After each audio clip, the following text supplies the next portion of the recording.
खुर्च्या बसायला काय खाय शेतकऱ्यांना? जे काय शेतकरी जायचं आहे का इकडं लांब एवढ्या?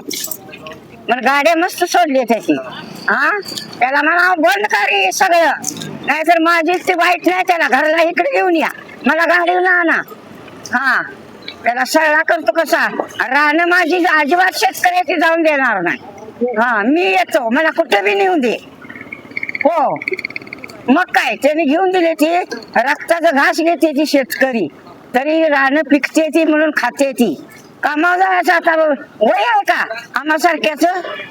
हा, म्हणजे कशाला एवढं ह्यो कशाला आला इकडं रस्ते कराय? कुठं जायचं आहे? दिल्लीला? अजिबात चालायचं नाही, काय चालून देऊ नका असा कोण. मला गाडीहून आणा इकडं, त्याला बघतो. आदली मधलीची येते तिकडे नाही, मुख्य मालकाला इकडे ये म्हणाव गाव गाव. हा, वनवा का काय म्हणायचा, झोप लागणार रात्रंदिवस. ढोर गुर माणसं मारतोच काय बाबा म्हणाव. हा, कामावर जायला चालली बोल का? तर सगळेच राहणे गेले, कामावर कोण सांगेल? भांडी घासाय तर कोण सांगेल का? म्हाताऱ्या माणसाची राहणं बंद करा म्हणाव त्याला सगळी.